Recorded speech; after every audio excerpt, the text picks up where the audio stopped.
This is Carl at National RV Detroit. I'm going to walk through this 2012 Salem Hemisphere model 312 QBUD. Alright, so let's look around the outside here. This is not a sales video or a floor plan video. This is just goes over some of the features of the trailer. So keep in mind your grill here has to be plugged in.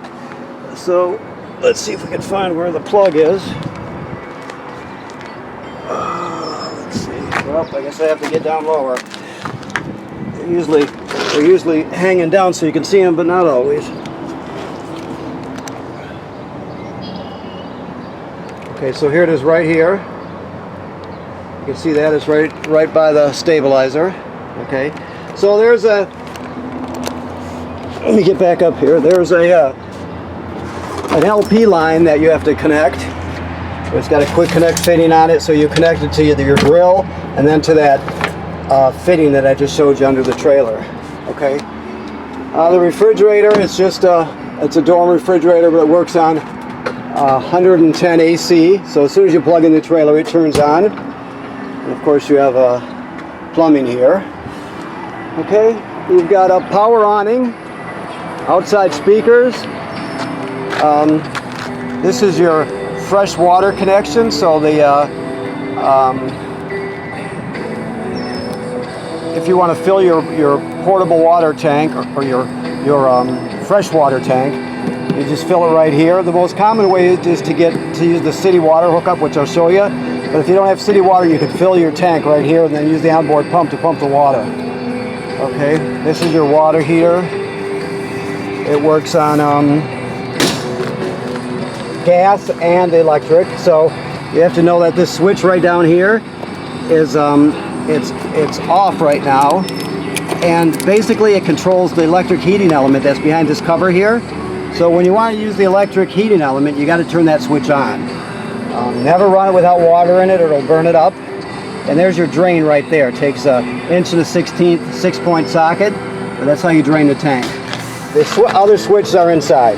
I'll show you that when we get there. Okay, so moving forward, you have regular crank down stabilizers with the crank or a 3/4 inch socket will on a drill will do the trick. Okay, so this is going to be your hitch here. It's a Husky centerline weight distribution hitch with built-in sway control. So we'll show you how that operates when you come to pick up your trailer. Okay. We have a power tongue jack, 2 LP tanks with an automatic changeover regulator, a deep cycle marine battery. Okay, that's your dump hose there. Here's your cranks. If this jack ever was to fail, you can unscrew this cap here and use the smaller crank right here and right there, and you can actually crank it manually if you need to.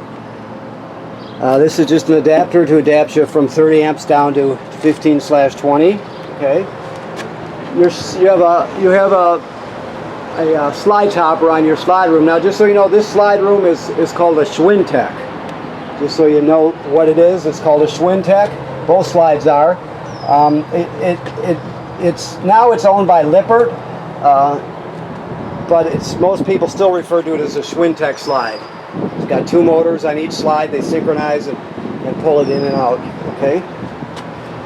All right. So this is your cord, obviously. It's a 30 amp, 25-foot cord. Your dump valves are down here. Okay.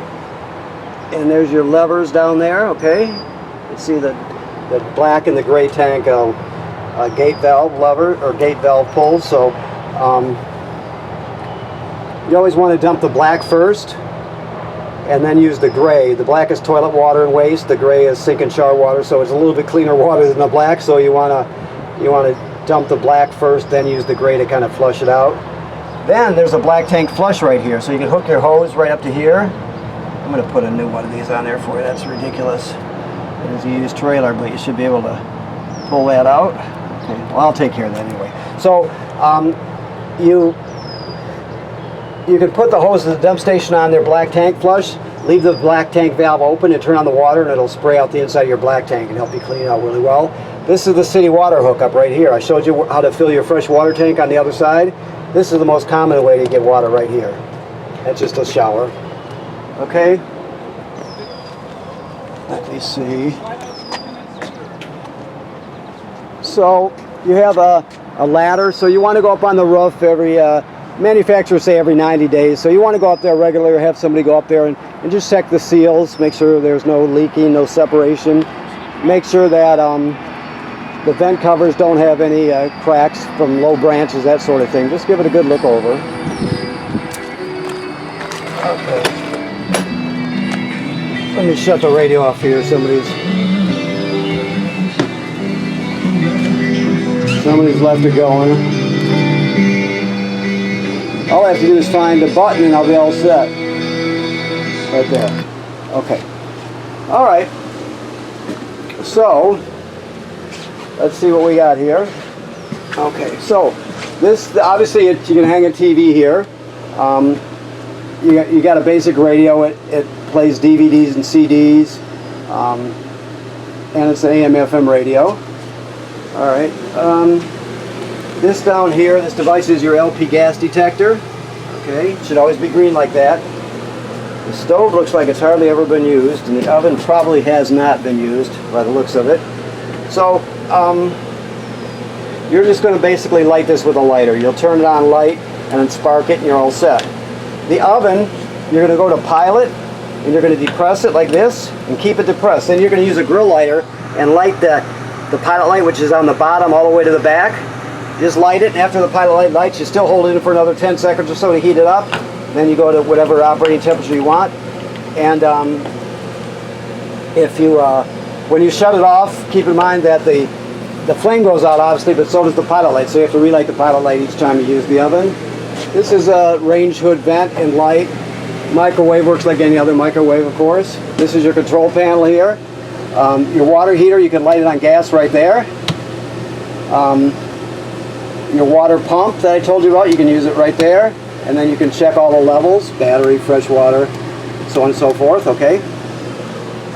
This is your power converter right here.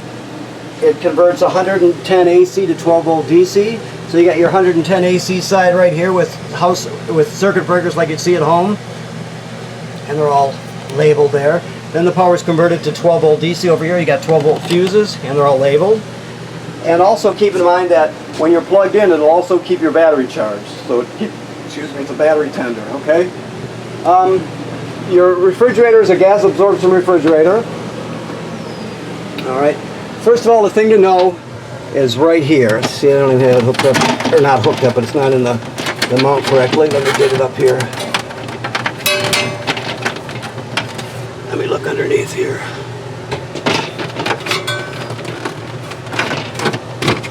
Okay. Why it would be in there, I don't know. Apparently the people who owned it didn't understand that that's a drain, I would bet. So you have this clip right here. I'm going to set the camera down and see if I can show you with just holding it there. This is the clip that clips the thermistor. This is a thermistor. That's how you set the temperature. The higher you go with it, the cooler the temperature is. So you just stick it in here like this. That's how it's supposed to be. Like I said, the people who owned it didn't understand that. Then you put it on the clip and then you raise it up like that. So that's, let me get the camera here. So that's up just about all the way. You can go a little bit higher with it. You want it as high as you can go with it. I mean, if it's starting to frost up from it being too cold, then you can bring it down. But generally speaking, you want it up. So the thermistor fits in that clip and you slide it all the way up. That's how you set the temperature. And then this is actually supposed to be like this. Like so, okay? All right, that's better. So this looks like it was barely used also if you look at it. It's very clean, so along with the freezer. Okay, so this will run on 110 AC or 12 volt or LP gas. So this is on and off right here, of course. So you turn it on. This one, you probably can't read it, but this one says auto. This one says gas, right? And that says check. So when you put this on auto, like that, they call it auto because it automatically seeks out electricity and uses it. and if it can't find it, or there's a power outage at the campground, it'll automatically switch over to gas. So that's the position you want it in almost always. When you're pulling it down the road, if you want to dedicate it to gas, you can do that. If this check light comes on, it means it faulted, so you just shut it off and turn it on again and let it run through the cycle again. But generally speaking, auto's the way you want it, okay? Temperature all the way up and on auto. Okay, let's see what else we have here. Let me look around. Air conditioner works good. It's nice and cool in here. It's a hot day also. So this is your thermostat here. Your mode button is all that matters. Right now the cool light's on. You got a fan. The fan is just the air conditioner running without the compressor. It just circulates air, and then of course the furnace. So you just push it to get where you want. That's off, fan, and cool. So you want it on cool, and this time of year obviously, and then you set the temperature with the plus and minus arrows. All right, looks like just about every other thermostat. Now the thing to know, yeah, very clean. The thing to know, the sink and the shower work like any other sink and shower. The thing to know is the toilet, you have to have water and chemical in it. When I say in it, I'm referring to, this is the flush lever right here, or flush pedal. I'm referring to the black tank, which is directly below. Okay, so what you do is when you get to the campground, you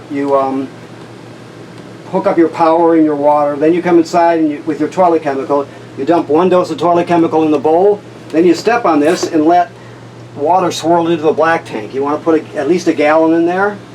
Some people use a little bit more, depends, but figure about a gallon of water. There's no way to tell that other than from experience. Just use common sense. It has to have water and chemical in it when you start using it.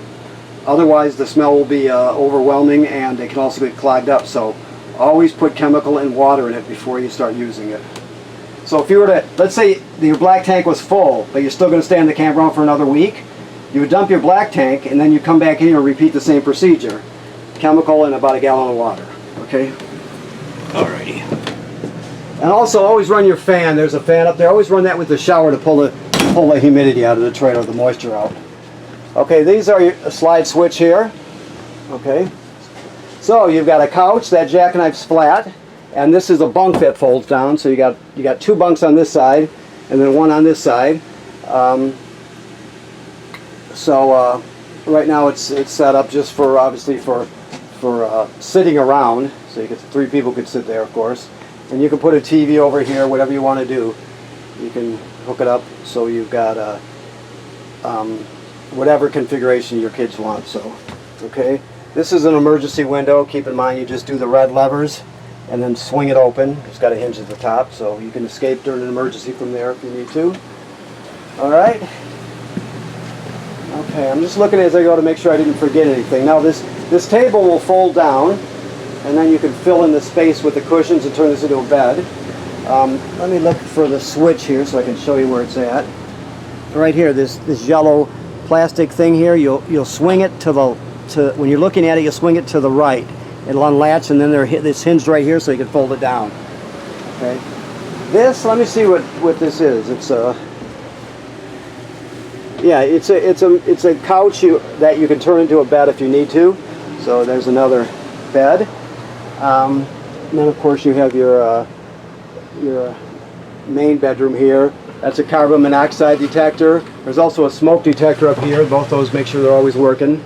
It's important, of course. You can flip open this up. There's storage underneath it. And of course when you slide the doors shut, you can access the TV from there also. And the last thing here, this is your emergency window for here. You just go like this, you push it through. Of course you would go all the way through with it, and then you grab a hold of this red tab and pull the screen out, and you can exit that way. Okay, but you can also use it for ventilation, obviously. Let me get this on here, right? There we go. Okay, so I think that about covers it. This is your antenna. You crank it up and crank it down. You can also, when it's up, you can pull down on this and rotate the antenna if you need to. But make sure you crank it down before you leave the campground, of course. When people are pointing at you, they're generally not saying goodbye. They're telling you your antenna's up. So, okay. All right, so I think that does it. So first of all, I want to thank you for purchasing your trailer here at National RV Detroit. And also I want to remind you, like I told you outside, make sure you go up on the roof or have somebody go up there on a regular basis. check the sealant, check the vent covers. Just give it a good look to make sure there's nothing that needs to be done to it. If you see where the caulking is cracking or separate, you just go out and buy the correct lap sealant. In this case, it's called Dicor. Never get anything from a hardware store. Always get it from an RV place. The price is the same. It's just the correct stuff. So make sure you do that. And also check for damage from low branches or road debris that flips up there, stuff like that. Okay? All right. Thank you very much.